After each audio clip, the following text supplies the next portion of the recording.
Right? And so today, our topic is going to be, how to keep your volunteers motivated and coming back for more. And we're, joined by Vicky Ford, who's a fantastic speaker. But I'll introduce her here in a second. Before I do that, not all of you know who I am. My name is Gung. It's pronounced like gung ho, if that's easier to remember. And I am the co-founder and CEO here at Civic Champs. So we do volunteer management software, but we also do a bunch of these webinars and newsletters. So if you've been getting those, yeah, let us know if there's content you like or don't like. Always open to feedback. And then on the right are some of the logos that I'm associated with. I've done a couple other tech startups in the past, spent some time in consulting, and went to Michigan State for my undergrad, so go green, and then got my MBA from HBS. So, but without further ado, let me introduce Dr. Ford. Um, Dr. Ford, or Vicky, is the Community Engagement and Strategic Partnerships at the Methodist South Hospital right now, and she has a BA in English from Alabama A&M, an MA in journalism, and then a PhD in community engagement from Point Park University out of Pittsburgh, which I think we talked about previously because I used to live there as well.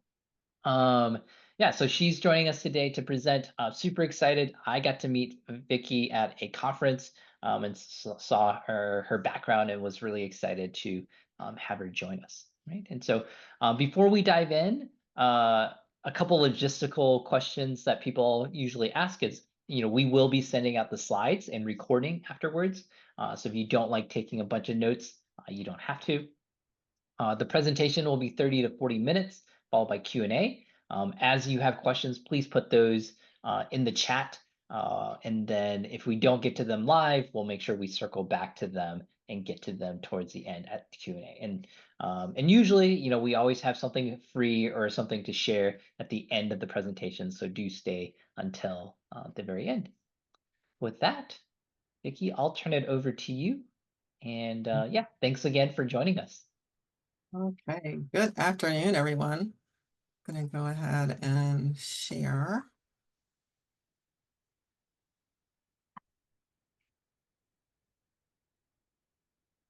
Okay, are we good? We did a little practice Yep. before. Just want to make sure. Yep. Okay, good afternoon, everyone. Thanks so much for being on with us today. This is one of my favorite topics. As Gong said earlier, we met at a conference for volunteers, and I just love talking about volunteering. It's something I've done in my career, most of my career since I've been working, and it's just one of my passions. So I'm always very happy that I can talk about it to different audiences.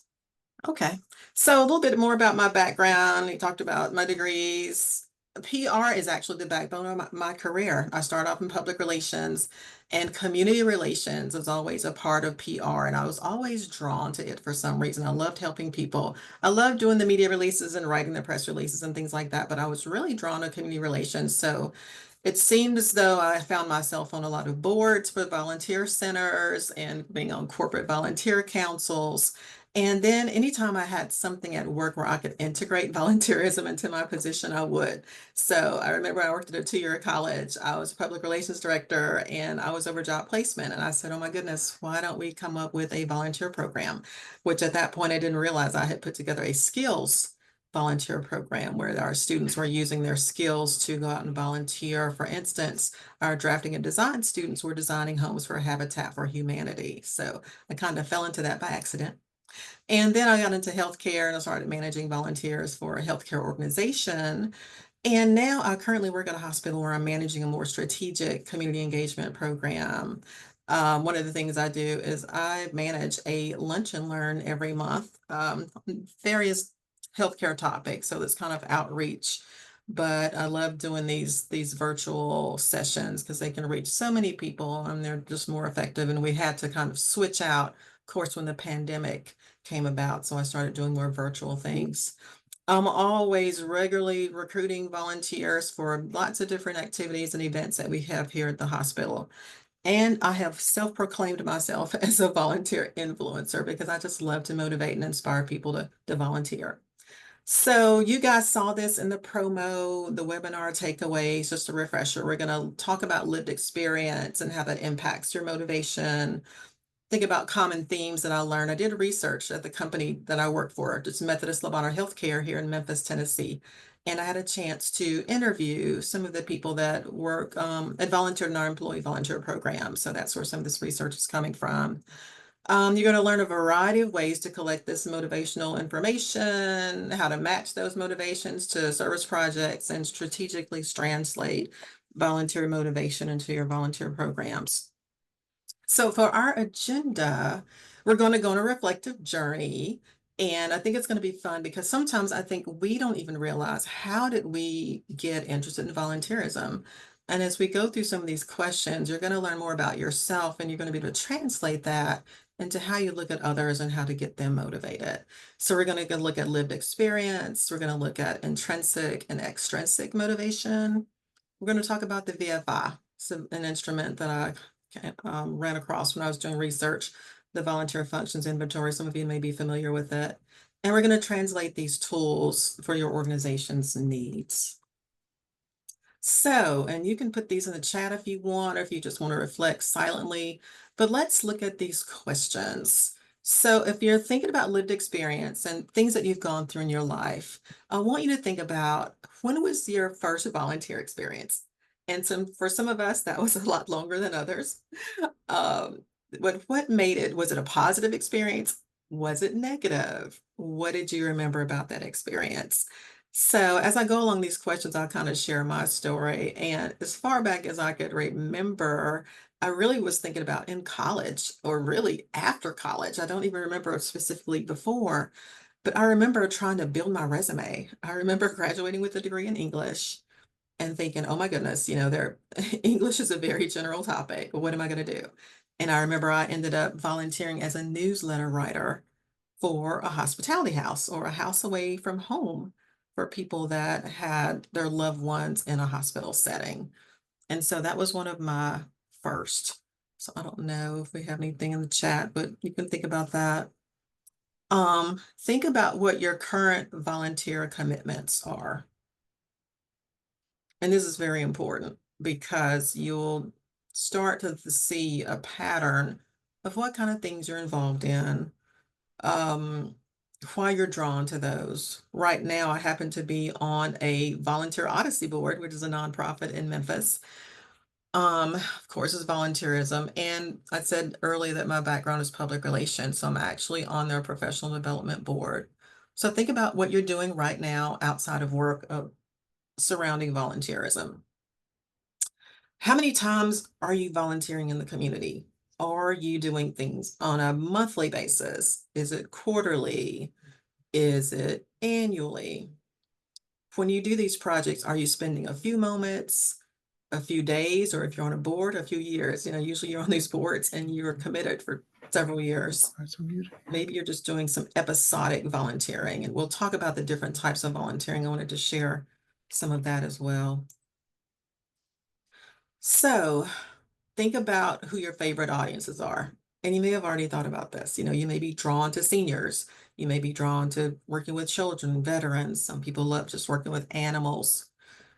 But this is very important to think where you may have started your passions or what has affected you in your life to maybe have you gravitate towards these different audiences. What are your favorite causes? It's kind of easy. I know that I love working with pretty much everything. But if I had a favorite one, I'm going to talk more about diabetes when we get a little further in and why that's so important to me. The other thing is, last questions to think of is who and what influences you to volunteer for those audiences? Has there been someone in your life? Has there been something that has affected you in some way that says, you know what? I really want to work for these organizations and spend my time and my talent and my skills to share with them because they've done something for me. When I get to the other question, has in a particular life experience or the life experience of someone close to you motivated you? So I'll tell you my personal story. I had a college roommate that had diabetes, and she was type 1. And unfortunately, she went into a diabetic coma and she passed.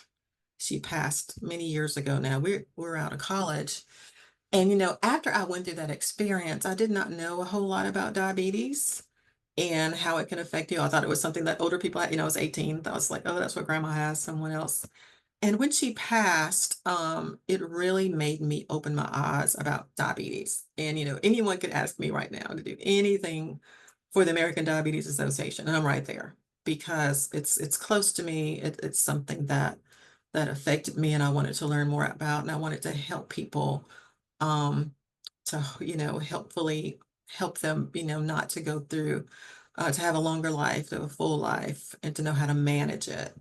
And then I've ended up in healthcare. Well, I've just had this awesome opportunity to create events and activities that are related to diabetes and being able to really stretch my attraction for it and why I gravitate towards for others just to help them. So that's a personal story. And you'll find that as you go through. I know when I was doing research, here in Memphis, we have St. Jude, and one of my research participants talked about how she had a sister that was sick and she felt like St. Jude, saved her sister. And at this point, she will do anything for St. Jude. So we understand that. Um, Last question. Are most of your volunteer projects done alone or in a group? Have you utilized your professional skills in a volunteer capacity? Or do you prefer to volunteer in person or do you like virtually? Just as I mentioned earlier, when we went into pandemic mode, there weren't a whole lot of things that you could do in person. Organizations really had to pivot. And I work in a hospital, so I was thinking, what could we do virtually? What we had to do with some of our events, we had health fairs, and those health fairs had to turn in drive-ins, as a lot of us across the country turned our events into drive-ins so that we could still do things in person. And I had to still recruit volunteers to help in an in-person atmosphere, but people were just kind of driving by. So that definitely was something new, but we had to pivot, and I know all of us did.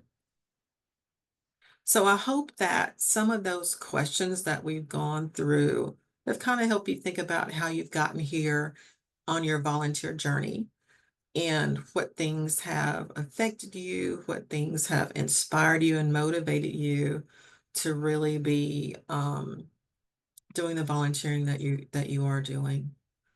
So moving on to lived experience. So I want to tell you about some of the themes that I found out as I did this research and talked with some of the people that I work with here at the Methodist system. I had 5 themes that emerged of people and what it looked like from their lived experience that made them be in volunteerism today. The first one that I found out was childhood involvement. A lot of the people that are volunteering have been volunteering since childhood. Maybe they were in Boy Scouts, maybe they were in Girl Scouts, maybe they're just in their schools. You had some different opportunities where you could volunteer, and that seemed to be a very big theme of people that were volunteering now.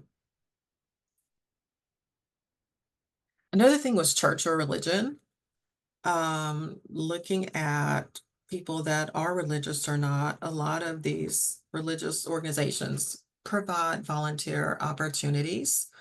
And it seemed as though the people that I had a chance to talk to had done some things in their church. So, and you may find that as well, or some of you may be, I don't know, even be at churches that where you're recruiting volunteers, and you know that. Healthcare challenges, just like I mentioned, I had the experience with my friend who passed from diabetes. Like I mentioned, also my person that one of my research participants that had the St. Jude. But it seems like, if there's someone in your family, your loved one who has dealt with whatever, breast cancer, who's dealt with, any type of cancer, any type of healthcare challenge, we usually have an organization that will mimic those and support those healthcare challenges. And you'll find that a lot of people that are volunteering are responding to the lived experience and things that have happened to them at some point that have really affected them and impacted them um, in a way. And so you want to go back and help. So that was a big thing that we found. The other theme was community and civic participation. If you're dealing with people that are in organizations, they're in their fraternities or sororities or doing all types of volunteer work already, you can find that that group of people is easier to tap into. They're going to be interested in volunteering because it's something that they're doing all the time anyway, and it's easier for you to get to them in terms of volunteer recruitment. The last theme that I found was family and friends. A lot of people don't like to volunteer by themselves. They want to take along somebody. I remember one of my research participants said she would take her little girls with her when they had things at church, just to kind of, on the weekends, and maybe instead of going somewhere, maybe going whatever the kids do now, what they do on the weekends, they would say, let's do a volunteer project. So they grab their kids, they take their spouses, take their partners, take their grandma, anything that could come up that they think would be fun because it becomes like a social thing, right? Volunteering gets to be very social. So we find ourselves pulling in others to enjoy what we're doing. So that was a very common theme. So as you're, and I know a lot of you, and I can't look at the chat, maybe because the way I'm viewing, I'd love to see that. Some of you that are actually recruiting volunteers, this is a way that you can use the lived experience for themes for volunteer recruitment. So if you find that you are having people that were involved in childhood, or if you have volunteer opportunities where you need kids, catch them early. You can go through your Girl Scouts, Boy Scouts. You can go to schools and post your volunteer opportunities if you have something that would fit them. We know a lot of kids right now are looking for community service. Why? Because you need that to get in college a lot. It wasn't like that when I was growing up, but I have a lot of volunteer opportunities here at the hospital where they're saying, hey, can you fill out a form for me? And just to let them know that I've done some community service, I need that. So they're always looking. So think of them as an area for recruitment for your own volunteer opportunities. Go directly to those churches and religious institutions. You can recruit volunteers from those areas. If you're looking for other volunteers, don't, when it comes to healthcare, you can go directly to hospitals. You can share volunteer opportunities with your local hospitals if you have something going on. I know some of you are probably volunteer coordinators from nonprofits, and some of you may be like me, where you work at a company when you have lots of different volunteer opportunities and you may be looking for other um, options of where to do volunteer recruitment. So you can go straight to hospitals, you can go straight to nonprofits, and don't forget about support groups.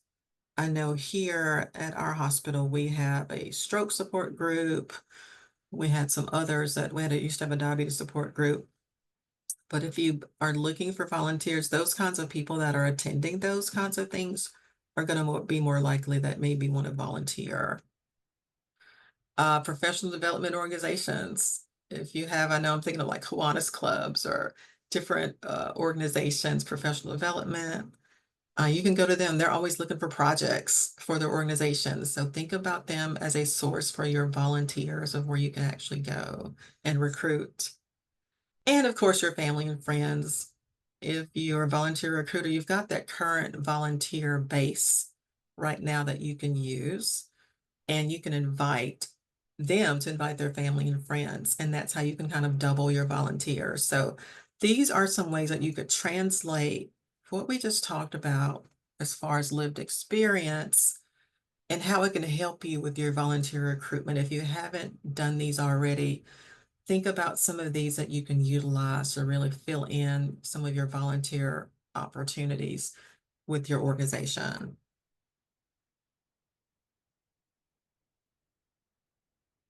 So one thing I just kind of wanted to go back and talk about before we get even further was talk about the types of volunteering. And this is not all the be all for all volunteering, not everyone, but I wanted to talk about five that are really popular, just so we can kind of level set and make sure that we're all on the same page.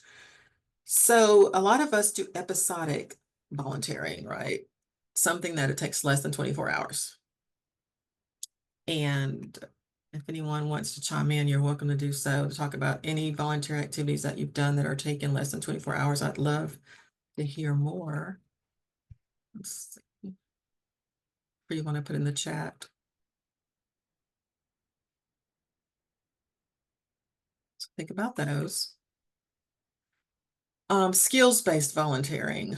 I love skills-based. Like I said, I kind of accidentally got into a skills-based volunteering project when I was working at a two-year college. And we had students that were actually volunteering in areas that were related to what they were studying. So we had the drafting and design students designing houses for Habitat for Humanity.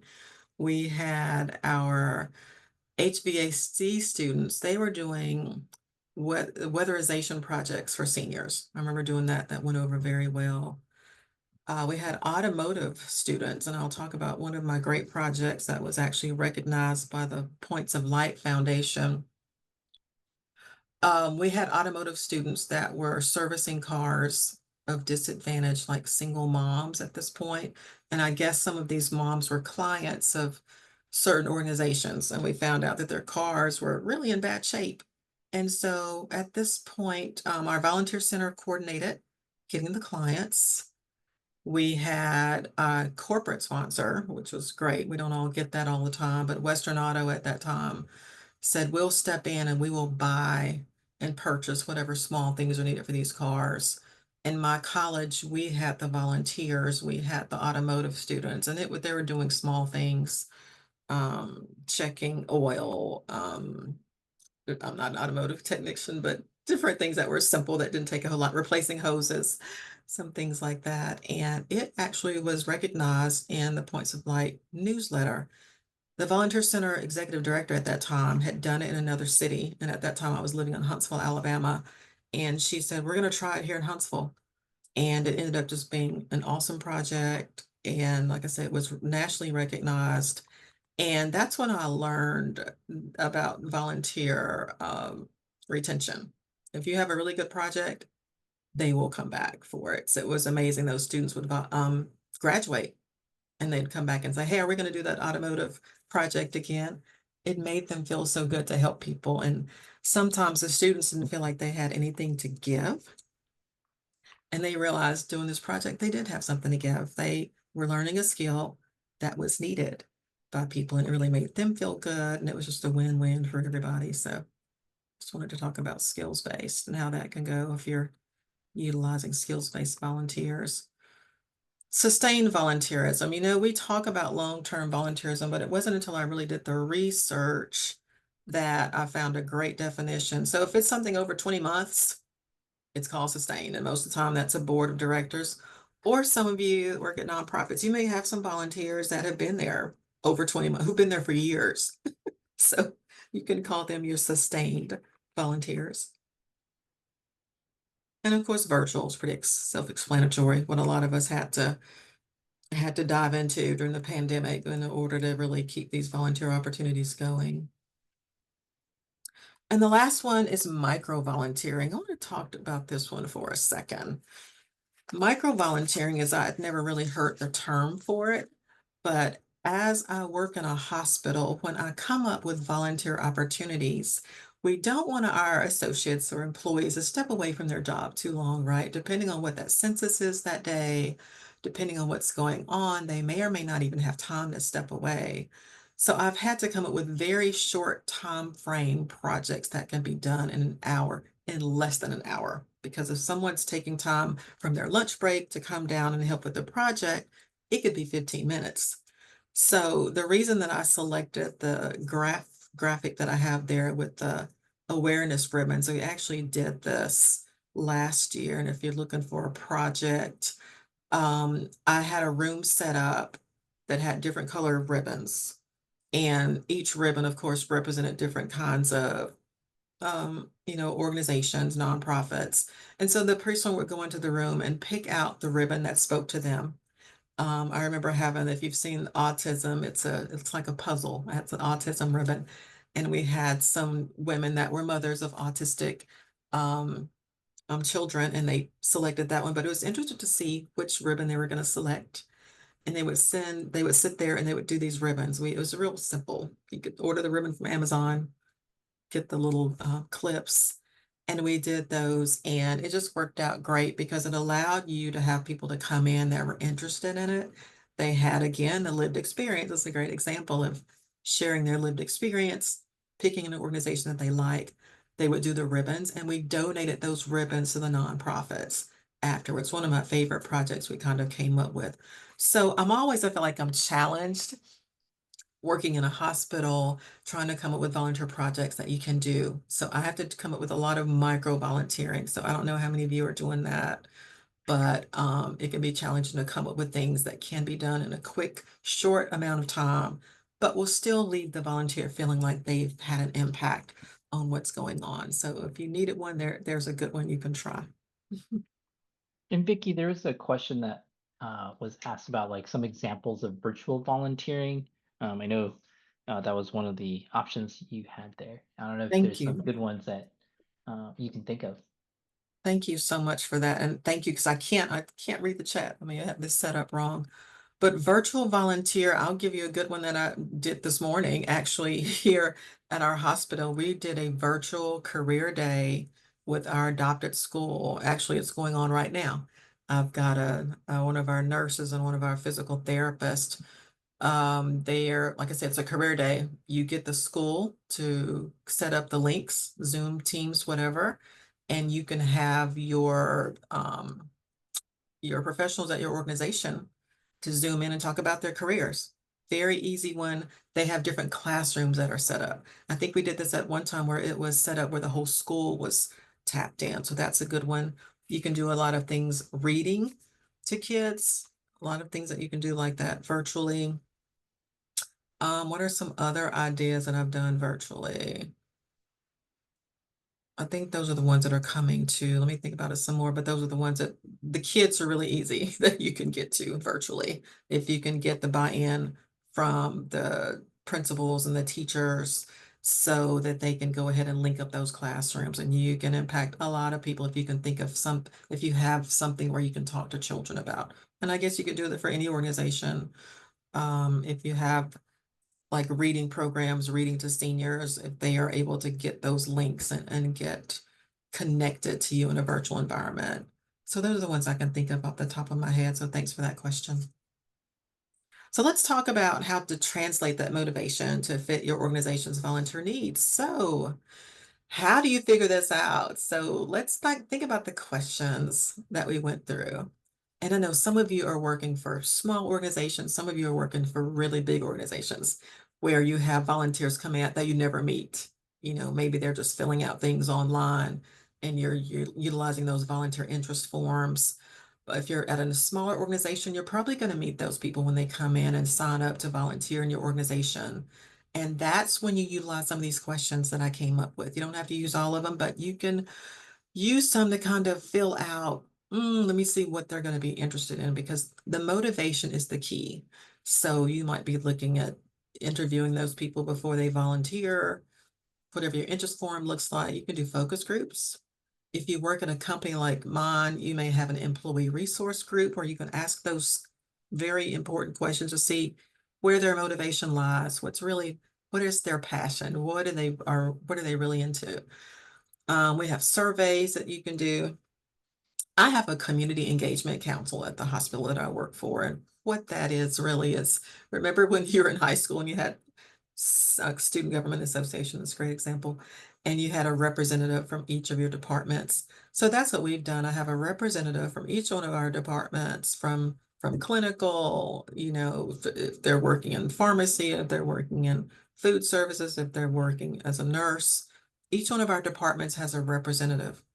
We meet once a month, sometimes every other month, and talk about the things that we want to be involved with in our community. I actually allow my associates and employees to kind of take a hold and think of what do they want to do.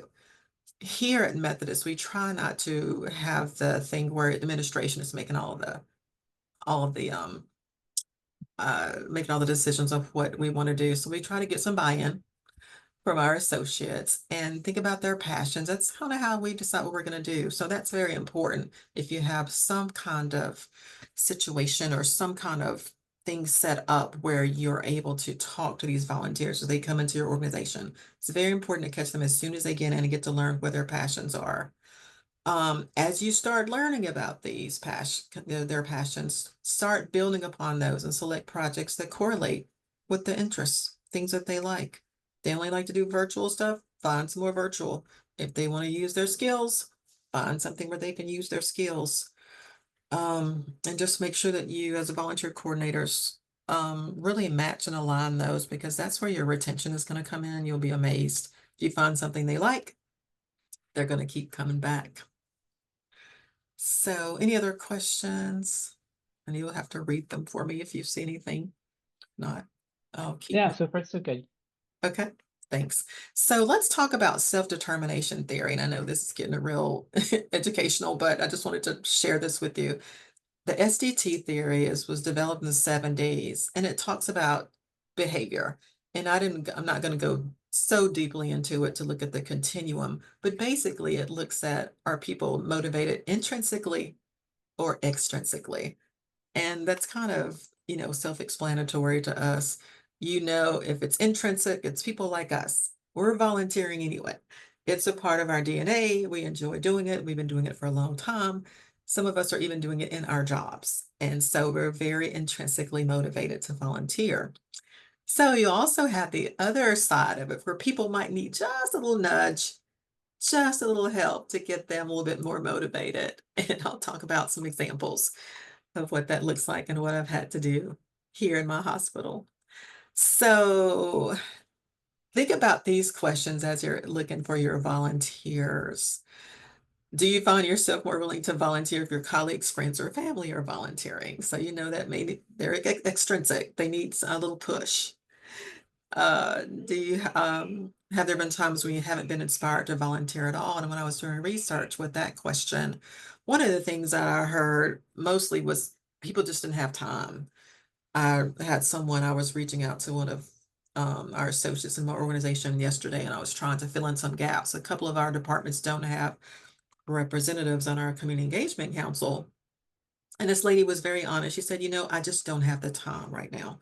And so if you don't have the time, you're not going to be motivated to do anything. Or you get into a situation where you have a volunteer, they sign up for something, they may not show up because they realize later, I just don't have the time, and you don't want that. So that's a great question to ask. Another thing to ask is, what volunteer projects do you love so much that you might consider pursuing them as a paid or job or a career? And I have a great example. When I was first out of college, again with that English degree that goes through can go so many different directions. I ended up volunteering as an ESL, English as a second language volunteer, and I fell in love with it. I'm surprised to this day that I didn't go back to school and pursue whatever credential I needed to go into ESL because it really touched my heart to work with people that were learning English for the first time. And it was such a great thing for me that I got really um, involved with the family. I think I had some people that knew Spanish, Vietnamese, and there was another language I can't remember, but I remember the Vietnamese couple. I lived in Huntsville, and Huntsville has a lot of engineers, and there was a gentleman who was an engineer, and he would bring his grandparents to learn English. And I fell in love with them. They kind of adopted me as their granddaughter, and they would bring me little gifts. I guess maybe I was extrinsic at that point in my life, but I was doing it every week and just loved doing it because I just felt like I was impacting or that I was making a difference. So if you look at volunteers and find something that they're really into, that's really helpful. Some people really identify with their volunteerism. People that are animal lovers, man, they are all over it. So if you find someone like that, it's another question to ask. Another important question for people that are extrinsic, what kinds of gifts would you like if you were to volunteer? It's okay to ask that. I have no I have no problem saying that here because a lot of my volunteers, they are really into t-shirts. So just as an example, a week ago, we had our big health fair here. And as a part of my volunteer recruitment, I say, hey, if you volunteer, you will get our new shiny 2025 t-shirts. So, there are some people that are just going to come out and volunteer for a couple of hours, get that t-shirt, and that's okay because at least we know what they need. You need the volunteers. If you can afford, if you have the budget to do something like that, a gift card or something, that is important to keep them coming back. And then the last question, do you reach out or do volunteer activities on your own? If you ask that question and you get a positive, you probably are going to be able to find a leader. If someone's doing that, that may be where your project person is for some of your volunteer activities. So just to quickly go through this, I don't want to run out of time. So as again, of what I just said, just to go through some of those questions, make a survey. If they're saying they like volunteering with their family or other things, go ahead and design some volunteer projects that will allow their family to come. I'm sure there's a cutoff on how young the child could be, but let them know that, share with that. If they want those incentives, make sure you get those. So the last thing I want to talk about theory-wise when it comes to volunteer motivation that will help you with your recruitment is the volunteer functions inventory. It's kind of developed in the 90s, and it's a questionnaire that looks at different types of volunteerism from the motivational functions. And so I want to talk about these very quickly, and you'll kind of understand how you can translate these, or as you're learning your volunteers, kind of where they fall into these different VFIs. So you've got the values function. These are people that like to volunteer because they just think it's the right thing to do. And you're probably know who those probably people that are intrinsically motivated and they just enjoy doing it. Now there are some people that fall into the understanding category. And that means they're actually thinking about what they could do to make the world better. What can they learn? Sometimes people are volunteer because they want to learn something. I know that I'd done some research where there was an organization that was looking for master gardeners or someone to do some gardening. And as a part of their volunteer recruitment, they were beginning to learn that people wanted to do that because they wanted to learn some other techniques that they could use and take back. So they started offering classes to their volunteers to keep them coming back. So enhancement, and we'll talk a little bit more about that, but some people like to volunteer just because they can tell people they want to volunteer. It's an enhancement to their own egos, and that's okay. We have people that volunteer in the protective motivational function, which means, oh gosh, sometimes they just want to feel better about some of their circumstances. I know one of the things I remember doing research is that I had a parent that would take her girls out to do volunteering because she wanted them to see what life can be like in different kinds of families. Maybe we live like this, but there are some people that aren't living like this, and she wanted to share that with her children so they could be more aware of the world. So that's in a protective. Social, we all know you've got some social butterflies, some people that just love to be in a crowd, love to have fun, and they're always coming to you saying, hey, do you want to go volunteer? Um, and we know who those people are, and they're great volunteer recruiters that you can utilize for your company to get more people. Career function, that's the one I think I used you see that with a lot of younger people. I know when I was first out of college, when I was trying to build that resume, didn't really have a whole lot. I went out and volunteered just to add things to my resume so I could look for a real job. So again, those VFIs are, career, values, social, protective, enhancement, and understanding. And as you go through and learn about your volunteers and what their passions and interests and motivations are, some of these will seep out and you'll be able to see how you can utilize those for recruitment. Again, if you see someone that's really looking for something to add to their resume, they're going to be in that career, you can develop some activities for them, some volunteer opportunities. If it's someone that's looking to learn something, offer a class, try to help them if they're coming into an organization and maybe they've learned I don't know, a new computer program, or maybe they've learned to do some social media and maybe they don't know a whole lot, but they know just enough that, you know what, you need that volunteer at your company to help with some social media. So they may come in and maybe utilize your resource, but they're willing to help you. So that's not a bad thing if they're just trying to learn a little bit more. And you've got someone there who's highly motivated to come back because they're really trying to get something for themselves as well. I talked about social, finding those people that are socially motivated. I think one of my last slides here is just talking about what I've done. So as I've used motivation, like I said, I work for a hospital and I coordinate a National Volunteer Week of Service every April, because April is National Volunteer Month. We have some different health fairs like I had a couple of weeks ago. And because I work in a company where I have people that I see every day, I get a chance to know these people. So I'm in a very good place. And some of you, like I said, are working for companies where you get to know these individuals, you know, maybe some of their lived experience, things that have impacted their lives from a healthcare perspective. And you can kind of utilize those to see what and how could I get that person to do more volunteerism based on what their lived experience is. No, it's very important to know, how are they motivated? Do you need to motivate them intrinsically, or do you need to give them a little something just to push them over, give them a little nudge to make sure that they stay motivated and volunteer and, you know, recruited and engage and will come back.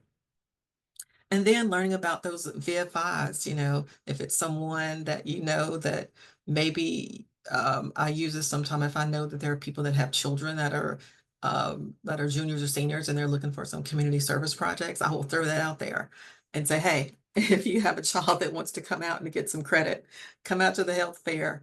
I will help you. I will sign whatever you need if you need those volunteers. So it's just very important to utilize these different opportunities to get to know them. So get to know their lived experience and motivations. Find out what type of volunteering. Think back to what we talked about, virtual, skills based. Is it something that it's a micro volunteer opportunity, people that don't have a lot of time? Find out what they're hoping to gain from volunteering. It's always a little something. It's a little give and take in just about everything that we do. So if they're volunteering, they may be trying to, you know, it may be for different reasons. And then if you just match all of those attributes, you can align volunteer projects that will keep them engaged and retained. And so that's how you keep your volunteers coming back for more. Is really just finding out about their passions, finding out their interests, finding out what motivates them and what things have happened in their lives that you can align your volunteer opportunities to and really get your volunteers engaged and retained and being able to help you on whatever your volunteer goals are for your organization. So that is it, reference page, and I'm going to end slideshow.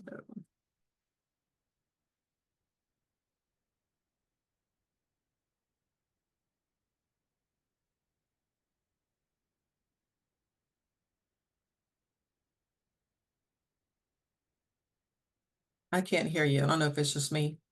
Sorry, you're Oh, just there you watching me move my go. mouse. Okay. Yeah, I was. I was Thank like, is you. it just me?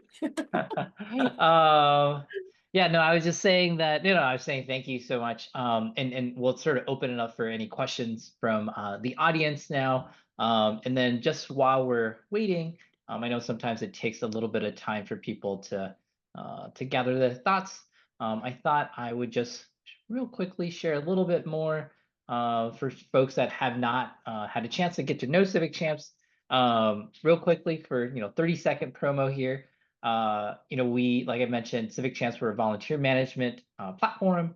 We do recruiting, onboarding, scheduling, engagement, all the things that volunteer managers need. And some examples of things that we do, right? So we allow for folks to like check in on a kiosk, or in this case, a mobile app. It's really easy. They can kind of tap what event they're at, and then it automatically checks them in, automatically checks them out, sort of thing. We can also collect feedback from your volunteers, which is super helpful for retention purposes, and to also, to Vicky's point, get a better sense of what your volunteers are motivated by, or you get some sense of maybe like things that they like or don't like, right? And then we bring all this in a little dashboard, of course, for everybody. So if you're interested, reach out to learn more. But otherwise, yeah, I'll put this up as well. This is kind of just our contact information for Vicky and I. And so I'll leave this up while we have if folks have any questions that come through. So, um, but I could also kick off in terms of questions as well. I thought in terms of the tool, the volunteer uh, BFI. the VFI, yep. Is there a place if we wanted to use the VFI? Like, is there like a sample, like questionnaire or anything like that, or is it more just like applying the, um, sort of the lessons, if you will? Yeah, that is a great question. I mean, if you're in school and have access to a library, you could probably go back to, and I've got to the guys that came up with this, Clary, Snyder and Clary, going back and find information on them. But I've really taken out, I've tried to make it easy for you guys and pulled out some of the questions of how you can use this. So the great thing about Gong is that he is going to give you access to the slideshow Yep. afterwards. I know I wrote through pretty quickly, but the questions that I came with are going to be excellent. So you won't have to go back and kind of relearn everything that are related to those VFIs. And you could ask them many different ways. I've given you kind of a good, just a guidance or a roadmap on what those six are.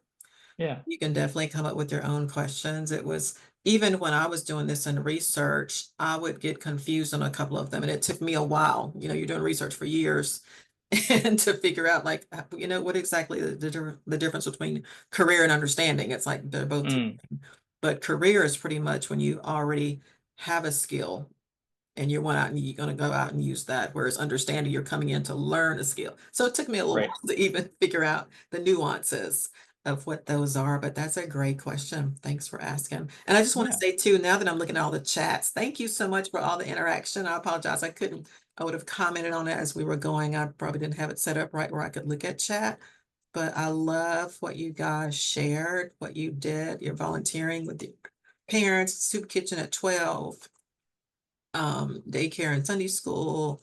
I really appreciate that because it's so important, as I said, is just knowing what you've done and how you've gotten to where you are. And that will really help you when you're doing your recruitment. So thanks for the Yeah. feedback. Yeah. You even had a fellow EL volunteer with Quinn. So I don't know if you saw that at the very bottom Oh, of the chat. oh, cool. Um, no, that's awesome. Yeah, the VFI also reminded for some reason of like they don't really exist as much anymore. But back in the day, there was those BuzzFeed like Uh-huh. articles like what Harry Potter character are you? It's like what kind of volunteer are you? Like, are you motivated by values? Like, you a little. Are you motivated by t-shirts? Because and That's right. That's right. my associates have no shame in their game. They're like, are we getting something? Absolutely. So.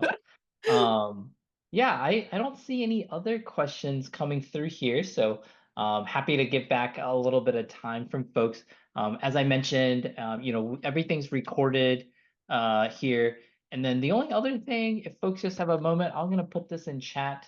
Um, which is just a feedback form. And so if you like today's presentation, please let us know. And we'll make sure to bring Vicky back here to present again. If you have recommendations for other topics that you want us to cover, we'll go on and find other experts to kind of cover those things. And then, yeah, just any feedback is always appreciated. And Lisa, thank you. I'm glad it was good to learn about Civic Champs. So, but if you're interested in learning more, the website is, I'll type that here, it's just civicchamps.com. Um, Always helpful to have folks reach out and learn more about us. So, thank you again, Vicky, Dr. Ford, for joining us today for the presentation.